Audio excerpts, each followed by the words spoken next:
दोस्तों, जैसा कि मैंने आपको अपनी पिछली वीडियो में भी बताया था कि 20वीं सदी तक हमें जितने भी एलिमेंट्स के बारे में मालूम था उनको हम दो ही कैटेगरी में रख सकते थे, या तो कंडक्टर और या फिर इंसुलेटर। कंडक्टर में उन मेटल को रखा जाता था जिनकी कंडक्टिविटी हाई होती थी, उसमें इलेक्ट्रिसिटी आसानी से पास हो जाती थी, और इंसुलेटर में वो होते थे जिनमें इलेक्ट्रिसिटी पास नहीं होती थी।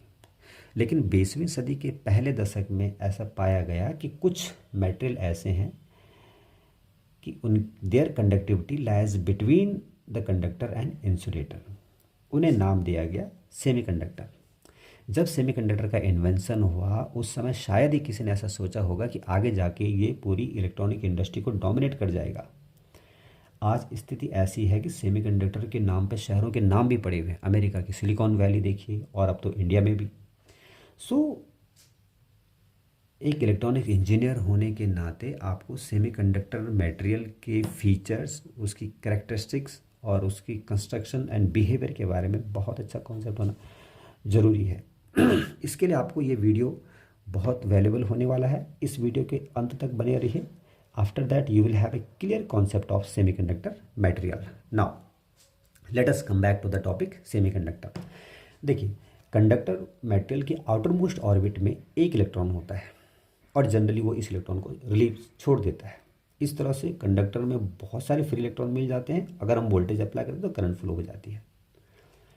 इंसुलेटर में भी आउटर मोस्ट ऑर्बिट में इलेक्ट्रॉन होते हैं, but they are tightly bonded with the adjacent atom, so no electrons are available for current carrier. Conduction band में कोई इलेक्ट्रॉन नहीं होता, तो इसलिए इंसुलेटर में कोई इलेक्ट्रॉन नहीं मिलता। तो अगर करंट फ्लो कराना चाहेंगे तो करंट कौन फ्लो कराएगा? That is why no current flow through the insulator. Semiconductor metal के आउटर मोस्ट ऑर्बिट में 4 इलेक्ट्रॉन होते हैं और चारों बॉन्डेड होते हैं। तो देखा जाए तो सेमीकंडक्टर मेटल भी ऑल्सो एन इंसुलेटर। बट क्या होता है कि अगर उसमें टेम्परेचर बढ़ाते हैं तो रूम टेम्परेचर पर भी हम देखते हैं कि कुछ बॉन्ड टूट जाते हैं। जैसे बॉन्ड टूटते हैं तो ये इलेक्ट्रॉन फ्री हो जाता है और वो कंडक्शन बैंड में आ जाता है और वो करंट कैरियर के रूप में अवेलेबल हो जाता है। तो रूम टेम्परेचर पर semiconductor becomes a little conductor, थोड़ा सा कंडक्टर बन गया। अगर मैं इसके और टेम्परेचर बढ़ा देता हूँ तो इसमें और बॉन्ड टूटते हैं और फ्री इलेक्ट्रॉन मिलते हैं और ये कंडक्टर बन जाता है। कहने मतलब है कि सेमीकंडक्टर को हम इंसुलेटर भी बना सकते हैं, सेमीकंडक्टर तो है ही, और कंडक्टर भी बना सकते हैं bye means of temperature variation. लेकिन मैंने आपको पहले ही बताया था कि temperature variation, temperature dependency of electronic devices is not appreciated in electronic industry. That is why this way of increasing the temperature or varying the temperature in order to increase or decrease the conductivity of semiconductor metal is not appreciated. What is the another way to increase its conductivity is doping. Doping means adding of impurity in the semiconductor metal. It was a semiconductor metal, इसके अंदर मैंने इसके impurity add की है। जैसे impurity add करते हैं तो इसके अंदर चार्ज कैरियर मिल जाते हैं। ज़्यादा डोपिंग करेंगे तो ज़्यादा चार्ज कैरियर मिलेगा। So this is the control manner of varying the conductivity of semiconductor metal. That is why it is being appreciated in electronic engineering. So let us come back to this semiconductor metal. जैसे कि मैंने आपको बताया था कि semiconductor metal वो element होते हैं जो कि पीरियोडिक टेबल में ग्रुप 4 में होते हैं। मीन्स उसके आउटर मोस्ट ऑर्बिट में 4 इलेक्ट्रॉन 4th ग्रुप में पड़ता है। ठीक है, जैसे कि कार्बन हो गया, सिलिकॉन हो गया, जर्मेनियम हो गया, टिन वगैरह। There are so many others elements which are under the category of semiconductor metal. लेकिन इसमें से germanium, silicon are both widely very popular semiconductor metals. Gallium arsenide भी है।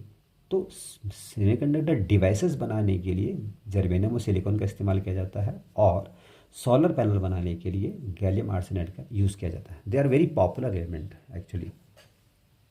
और जर्मेनियम सिलिकॉन में तो सिलिकॉन ही, जर्मेनियम को बहुत पीछे छोड़ दिया उसने। आज की डेट में silicon is dominating compare to the germanium. वजह क्या है?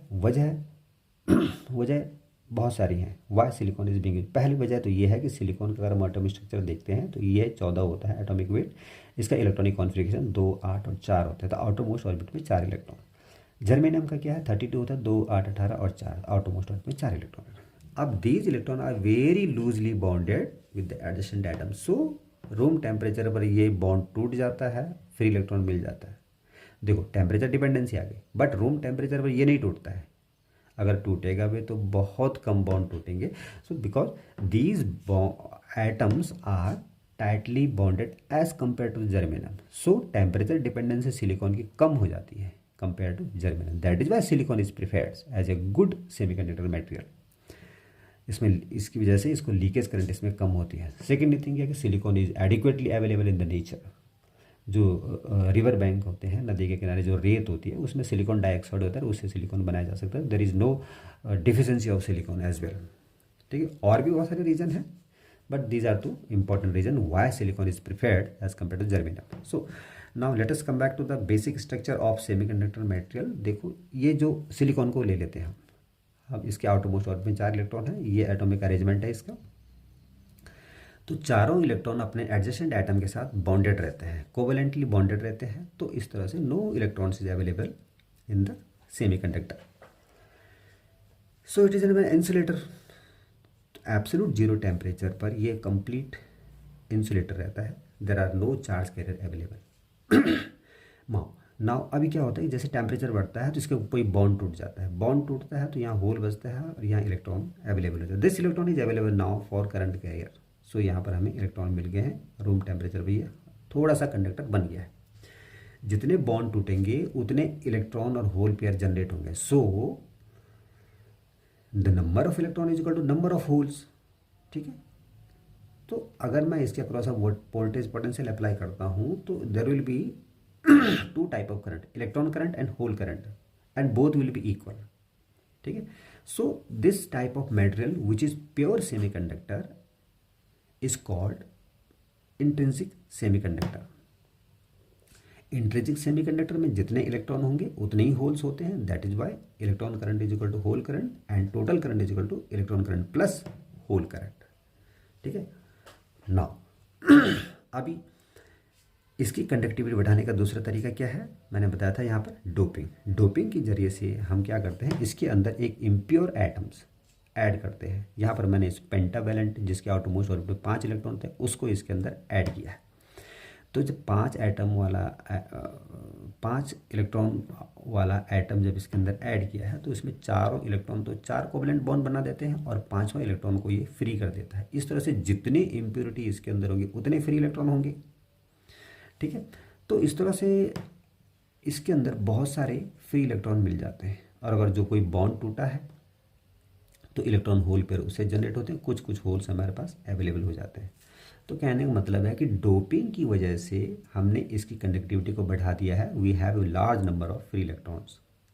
अगर मैं डोपिंग को और ज़्यादा बढ़ाऊंगा तो और ज़्यादा इलेक्ट्रॉन मिलेंगे, तो I will have A more conductivity of this semiconductor. कहने का मतलब है कि इम्प्योरिटी को ऐड करने से, जितनी ज़्यादा इम्प्योरिटी ऐड करेंगे उतनी ज़्यादा इसकी कंडक्टिविटी को हम बढ़ा सकते हैं।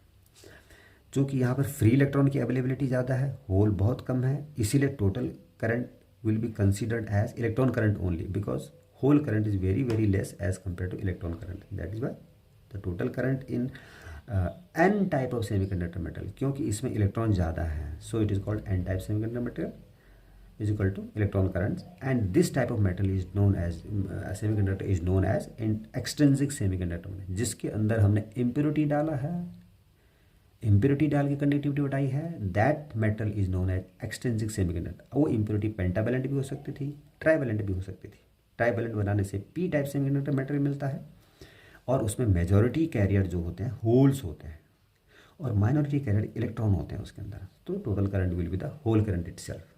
ठीक है, in a nutshell we can see that semiconductor material की कंडक्टिविटी को डोपिंग से बढ़ा सकते हैं। डोपिंग करने से इसमें या तो हमें एन टाइप सेमीकंडक्टर मिलता है और या फिर पी टाइप सेमीकंडक्टर मिलता है, डिपेंडिंग अपॉन आपने किस टाइप की इम्प्योरिटी उसके अंदर ऐड करी है। ठीक है, नाउ जब सेमीकंडक्टर मटेरियल बनता है तो उसमें 2 इम्पोर्टेंट करंट्स का रोल बहुत ज़्यादा होता है, वो है diffusion current and drift current. Diffusion current क्या होती है कि जब हम किसी सेमीकंडक्टर मटेरियल के अंदर इम्प्योरिटी ऐड करते हैं तो वो इम्प्योरिटी क्या है ना कि यूनिफॉर्मली डिस्ट्रीब्यूटेड नहीं होती है, कहीं पर इम्प्योरिटी ज़्यादा तो कहीं पर कम। तो जहाँ पर इम्प्योरिटी ज़्यादा होगी वहाँ चार्ज कंसंट्रेशन ज़्यादा होगा, जहाँ कम होगी वहाँ कम होगा। तो चार्ज की टेंडेंसी क्या होती है, जहाँ पर सपोज करो यहाँ पर देखो चार्ज कंसंट्रेशन ज़्यादा है तो these electron will repel to each other, तो electron will move from high density high concentration to low concentration, तो इलेक्ट्रॉन यहाँ से मूव करके लो कंसंट्रेशन की तरफ जाता है। तो इलेक्ट्रॉन का मूवमेंट क्या होता है, करंट होता है। That is why this current automatically exist in the material itself, बिना किसी एडिशनल वोल्टेज लगाए इसमें करंट फ्लो हो गई, और ये करंट तब तक फ्लो होती रहती है जब तक चार्ज यूनिफॉर्मली डिस्ट्रीब्यूटेड नहीं हो जाता। This kind of current is called diffusion current. इसमें एक्सटर्नल वोल्टेज नहीं लगता है और ये करंट अपने आप अनयूनिफॉर्म डिस्ट्रीब्यूशन ऑफ चार्ज की वजह से बनती है और तब तक फ्लो होती रहती है जब तक कि charge distribution, after that it ceases out, उसके बाद करंट खत्म हो जाती है। इसी तरह से अगर P N and junction type of semiconductor metal हम क्लोज लेके आते हैं, ज्वाइन करते हैं, तो एन से इलेक्ट्रॉन जो है पी के होल की तरफ जाते हैं, they recombine there and due to this movement of electron the current exist there, this is called the diffusion current. जैसे ही इनका रिकम्बिनेशन होता है, यहाँ पर डिप्लेशन लेयर मिलती है, रिकम्बिनेशन बंद हो जाता है तो डिफ्यूजन करंट खत्म हो जाती है। तो this way the diffusion current exist in the semiconductor material. Drift current क्या होता है, ड्रिफ्ट करंट मीन्स जो इलेक्ट्रॉनों का, जैसे ये मेटल है सपोज करो, इसमें अगर हम पोटेंशियल अप्लाई करते हैं तो electron will move uniformly across the surface of the metal. But semiconductor में ऐसा नहीं होता, it makes a zig zag motions, erratic motions. ये इलेक्ट्रॉन यहाँ से मूव करता है, इधर कोलाइड होता है, यहाँ से टकरा के इधर आता है। This way the electron gets move under the influence of external electric fields, external potential. So this kind of current is called drift current. मतलब ड्रिफ्ट करंट सेमीकंडक्टर में होती है, ठीक है। और मेटल की में अगर हम ड्रिफ्ट करंट को कंसिडर करेंगे तो it will be like this, ठीक है। Actually this type of motion is considered as drift current, that is why drift current exist only in semiconductor, not in metal. Okay, now जो charge concentration होता है semiconductor material में, उस पर based एक बहुत इंपॉर्टेंट लॉ है जिसे हम मास एक्शन लॉ बोलते हैं। एग्जाम में बहुत पूछा जाता है, न्यूमेरिकल इस पर बेस आते, न्यूमेरिकल आते हैं इसमें एग्जाम में। सो इसमें क्या होता है कि under thermal, what is mass action law, कि under thermal equilibrium the product of electrons and holes remains constant. आप यूँ समझिए कि जब हमने सेमीकंडक्टर मेटल बनाया, उसके अंदर इलेक्ट्रॉन्स और होल पेयर जनरेट हुए, उनका प्रोडक्ट हमेशा कांस्टेंट होता है। मीन्स अगर आप ज़्यादा डोपिंग करेंगे तो ज़्यादा इलेक्ट्रॉन होंगे, ज़्यादा इलेक्ट्रॉन होंगे तो होल कम हो जाएंगे, प्रोडक्ट विल रिमेन कांस्टेंट। इसी तरह से अगर पेंटावेलेंट इम्प्योरिटी और ट्राइवेलेंट इम्प्योरिटी ऐड करेंगे तो होल्स ज़्यादा होंगे उसमें, और ज़्यादा इम्प्योरिटी करेंगे तो और ज़्यादा होल्स होंगे। तो होल्स और इलेक्ट्रॉन्स का जो प्रोडक्ट होता है वो हमेशा कांस्टेंट रहेगा, that will remain equal to the Ni square. Ni क्या है, जब ये मेटेरियल इंट्रिंसिक स्टेट में था उस समय कितने इलेक्ट्रॉन और होल पेयर उसके अंदर जनरेट हुए थे, उसके इक्विवेलेंट होता है। That is N into P, product of electrons and holes always remain constant and equal to the intrinsic में जितने चार्ज कैरियर थे उनके स्क्वायर के बराबर होता है, ठीक है। So this is important law regarding the charge carriers in semiconductor material. Semiconductor metal में फॉरबिडन एनर्जी गैप जो होता है ये भी बड़ा इंपॉर्टेंट होता है। We should understand this in respect of insulator, semiconductor and conductor. देखो फॉरबिडन एनर्जी गैप किसे बोलते हैं, जो वैलेंस बैंड होता है किसी भी एटम का, आउटर मोस्ट ऑर्बिट होता है, उसमें जो भी इलेक्ट्रॉन होते हैं उनकी एनर्जी बैंड को बोलते हैं वैलेंस बैंड। उसको अगर एनर्जी देते हैं तो इलेक्ट्रॉन कंडक्शन बैंड में पहुँचता है और तभी इलेक्ट्रॉन जो है करंट कैरियर में काम आता है। तो इंसुलेटर में एनर्जी बहुत ज़्यादा होती है 10 eV। It is very difficult to give 10 eV energy to the valence band electron, then they will reach to the conduction band, ठीक है। तो इतनी एनर्जी देने पे वैलेंस एटॉमिक स्ट्रक्चर वैसे ही टूट जाता है, तो इंसुलेटर का कोई भी इलेक्ट्रॉन कभी भी कंडक्शन बैंड में नहीं पहुंच पाता है, ठीक है। लेकिन और ये गैप जो है सेमीकंडक्टर के मेटल में बहुत कम होता है, that is why we give little energy to the valence band, they go to the conduction band and it becomes an conductor. 1.1 eV silicon के लिए होता है, सिलिकॉन मेटल के लिए 0.78 eV जर्मेनियम मेटल के लिए ये गैप होता है। हाउएवर कंडक्टर में केस में क्या होता है, दोनों बैंड ओवरलैपिंग होते हैं। किसी भी टाइम पे जो वैलेंस बैंड इलेक्ट्रॉन है they are available in conduction band as well. So इसमें कभी भी वोल्टेज अप्लाई करेंगे तो करंट विल फ्लो देयर, ठीक है। तो एनर्जी गैप के कंपेरिजन में इंसुलेटर, सेमीकंडक्टर, कंडक्टर में एनर्जी गैप का ये कॉन्सेप्ट है। नाउ इतनी जो कुछ अभी तक हमने पढ़ा है उसको एक कंपैरेटिव स्टडी अगर हम करते हैं तो कॉन्सेप्ट और भी क्लियर हो जाता है। अगर हम कंडक्टर और सेमीकंडक्टर के बीच में स्टडी करते हैं तो देखते हैं कि कंडक्टर में जो है कंडक्टर की कंडक्टिविटी बहुत हाई होती है और फिक्स होती है। जैसे आयरन है उसकी कंडक्टिविटी फिक्स है, एल्यूमिनियम है उसकी कंडक्टिविटी फिक्स है and it is very high. But semiconductor में ऐसा नहीं है, इट्स कंडक्टिविटी डिपेंड अपॉन कि आपने उसके अंदर कितनी इम्प्योरिटी ऐड किया है। तो इट्स कंडक्टिविटी इट वेरिएबल एक प्रकार से, ठीक है। कंडक्टर में जो कंडक्शन बैंड होता है उसमें हमेशा इलेक्ट्रॉन रहते हैं, that is why conduction band is always full. However in case of semiconductor there is a moderate number of electrons और hole in the conduction band, ठीक है। तो इसमें मॉडरेट इलेक्ट्रॉन्स होते हैं। तीसरा है रेसिस्टिविटी। कंडक्टर का अगर टेम्परेचर बढ़ाते हैं ना तो इसकी रेसिस्टिविटी बढ़ती है, क्योंकि इलेक्ट्रॉन ऑलरेडी अवेलेबल है उसके अंदर, फ्री इलेक्ट्रॉन ऑलरेडी अवेलेबल, उनको एनर्जी देंगे तो उनका काइनेटिक एनर्जी बढ़ जाता है। They are not being controlled by the external voltage, उसके कंट्रोल में नहीं आते, that is why they don't allow the current flow, इससे उसका रेसिस्टिविटी बढ़ जाती है। इसे कहते हैं positive temperature coefficient of resistance. बहुत इंपॉर्टेंट है, एग्जाम में पूछा जाता है, कॉम्पिटेटिव एग्जाम में पूछा जाता है। लेकिन सेमीकंडक्टर में क्या होता है, टेम्परेचर बढ़ाने से बॉन्ड टूटते हैं, ज़्यादा चार्ज कैरियर अवेलेबल तो रेसिस्टिविटी की कम होती है। तो ये है negative temperature coefficient of resistance, important point है। ओके, कंडक्टर में जो चार्ज कैरियर होते हैं वो इलेक्ट्रॉन्स होते हैं, फ्री इलेक्ट्रॉन्स होते हैं। हाँ, पर सेमीकंडक्टर में क्या होते हैं, इलेक्ट्रॉन्स और होल्स दोनों टाइप के चार्ज कैरियर होते हैं। कंडक्टर बहुत सारे टाइप, बहुत सारी, there is a wide range of availability of conductors like aluminiums, silvers, coppers, golds, so many other things. Our semiconductor very few are there, germanium silicon मुश्किल से, ठीक है, और उसमें भी सिलिकॉन वन एंड ओनली। इसी तरह से इंट्रिंसिक और एक्सट्रिंसिक हम कैसे एक कॉन्सेप्ट क्लियर करने के लिए कंपैरेटिव स्टडी कर सकते हैं। इंट्रिंसिक मतलब प्योर सेमीकंडक्टर, ठीक है, और एक्सट्रिंसिक मतलब इम्प्योर सेमीकंडक्टर, आपने उसके अंदर डोपिंग कर दी है, इम्प्योरिटी ऐड कर दी है, ठीक है। अब इंट्रिंसिक में क्या होता है, अगर टेम्परेचर की वजह से इलेक्ट्रॉन बॉन्ड टूटते हैं तो जितने इलेक्ट्रॉन होंगे उतने होल होंगे, that is why there are equal number of electrons and holes in intrinsic. और फिर एक्सट्रिंसिक में क्या है, आपने इम्प्योरिटी ऐड करके या तो इलेक्ट्रॉन बढ़ा दिए हैं या तो होल्स बढ़ा दिए। So one of them is majority carrier, either electrons is majority carrier और holes are the majority carrier. Intrinsic में जो करंट होती है वो total current, hole current plus electron current होती है, क्योंकि दोनों बराबर हैं, that is why total current is electron current plus hole current. पर एक्सट्रिंसिक में क्या होती है, या तो होल ज़्यादा होंगे या तो इलेक्ट्रॉन ज़्यादा होंगे, अगर होल ज़्यादा होंगे तो इलेक्ट्रॉन करंट बहुत कम होगी। So we call it either, there will be either the whole current और the electron current, because another current is very very less as compare to that current, ठीक है, ये है। सो अगर टेम्परेचर, इंट्रिंसिक में कंडक्टिविटी कैसे बढ़ा सकते हैं, टेम्परेचर वजह, टेम्परेचर बढ़ेगा तो कंडक्टिविटी बढ़ जाएगी, टेम्परेचर कम हो तो कंडक्टिविटी कम हो जाएगी, ठीक है। और एक्सट्रिंसिक में कंडक्टिविटी कैसे बढ़ाएंगे, डोपिंग से, ज़्यादा डोपिंग करेंगे तो ज़्यादा कंडक्टिविटी होगी, कम डोपिंग करेंगे तो कम कंडक्टिविटी होगी, ठीक है। नाउ इंट्रिंसिक मटेरियल होते हैं प्योर सेमीकंडक्टर, जैसे जर्मेनियम और सिलिकॉन, और एक्सट्रिंसिक होते हैं आइदर होगा एन टाइप होगा या पी टाइप होगा, मतलब सिलिकॉन भी लेंगे तो P type silicon, N type silicon, germanium लेंगे तो एन टाइप सिलिकॉन और एन टाइप जर्मेनियम और P type germanium. This is the comparative study in a nutshell. Now P type और सेमीकंडक्टर मेटेरियल और एन टाइप सेमीकंडक्टर मेटेरियल में क्या difference होता है, पी टाइप कैसे बनता है, अगर हम ट्राईवैलेंट इम्प्योरिटी उसके अंदर ऐड करते हैं जिसके आउटमोस्ट ऑर्बिट में 3 इलेक्ट्रॉन है, तो जब वो बॉन्ड बनाता है तो एक होल छूट जाता है उसमें।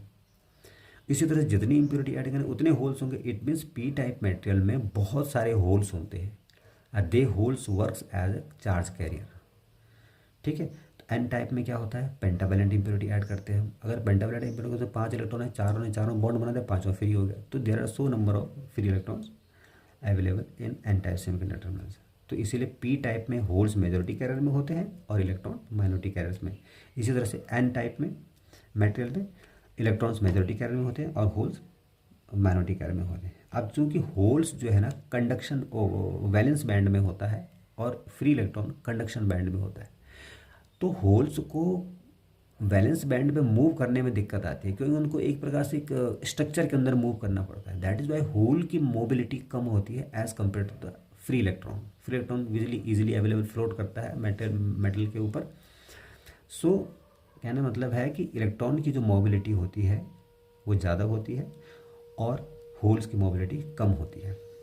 So this was all about the basic conceptual analysis of semiconductor materials. इसी को हम मैथमेटिकली भी एक्सप्लेन कर सकते हैं। सो प्लीज़ कमेंट बॉक्स में लिखिए, son I can make an another video over the semiconductor material only, having the extensive study of this semiconductor in terms of mathematical derivation as well.